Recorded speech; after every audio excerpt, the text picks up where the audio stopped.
Bueno, Sofi, repasamos información sobre un crimen aquí en Mendoza. Sí, el de Cintia Landi, que ocurrió el pasado 4 de enero. Ustedes recordarán un caso que la verdad se habló mucho sobre este tema porque fue un conflicto entre particulares y cuidacoches a la salida de un boliche en el departamento de Guaymallén, allí en el distrito Dorrego, en la calle 25 de Mayo.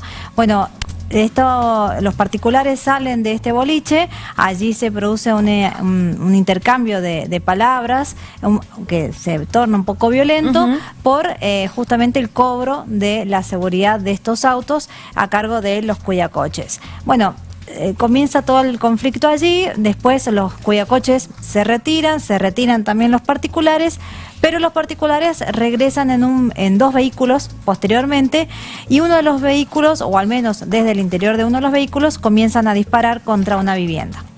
En esa vivienda residía Cintia Landi, quien ella es hermana de uno de los cuidacoches, que la verdad no tenía nada que ver con el conflicto. Si bien era una persona que tenía antecedentes policiales, no tenía nada que ver con el conflicto de ese momento. Comienzan a disparar, y uno de los disparos de las balas le ingresa por una de sus axilas, porque ella fue a cerrar este portón que estábamos viendo en imágenes, y lamentablemente esa bala termina con su vida. Bueno, al momento se dio a conocer que dentro de esos vehículos iban 3 policías. Quedaron ellos aprendidos, fueron investigados, se los asoció primero con el crimen, pero posteriormente quedaron desvinculados del homicidio en sí, pero sí como encubrimiento. Entonces, bajo fianza, quedaron en libertad. Y por otro lado, obviamente se les formuló un sumario, bueno, todo lo correspondiente a su actividad. Y por otro lado, se buscaba a un colectivero de 25 años que se había dado a la fuga. Un mes después, este colectivero se presenta ante la justicia, y allí es donde comienza todo un procedimiento, y la investigación termina arrojando que había sido el autor material de ese disparo que termina con la vida de Cintia Landi.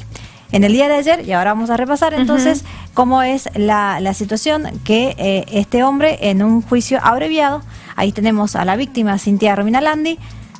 En un juicio abreviado, Benjamín Alanís, de 25 años, este colectivero que bien decíamos, fue condenado al confesar que había sido el autor del disparo a 10 años y 8 meses. Se le dio la pena mínima, considerando que es un homicidio agravado por el uso de arma de fuego, se le dio la pena mínima. Y ahora lo que resta es justamente qué va a pasar. Decíamos, al principio hubo 5 personas detenidas, entre ellos los 3 policías que bien mencionábamos, Benjamín Alanís, y por otro lado Lautaro Estagnoli. Estagnoli es el primo de Benjamín Alanís, que justamente lo que resta es resolver su situación procesal, porque se entiende que iba junto con Alanís en el mismo vehículo, y por lo tanto lo que se va a analizar es qué participación tenía en este crimen.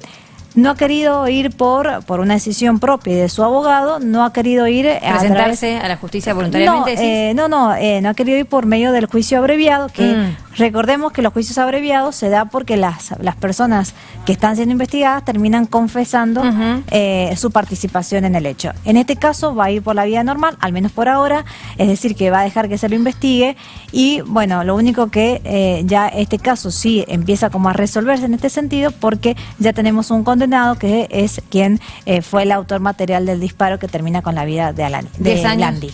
10 años y 8 meses entonces para el colectivero, que finalmente se confirma que fue el acusado. Bueno, el culpable, perdón. Bueno, en buena hora que se te ha resuelto, ¿no? Justicia por esa familia. Sí. Ahí en esa casa vivía su mamá.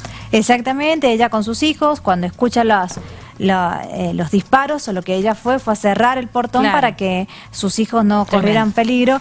Lamentablemente una de las balas impacta contra ella, y esto hace que pierda su vida. Sofi, muchas gracias. A ustedes.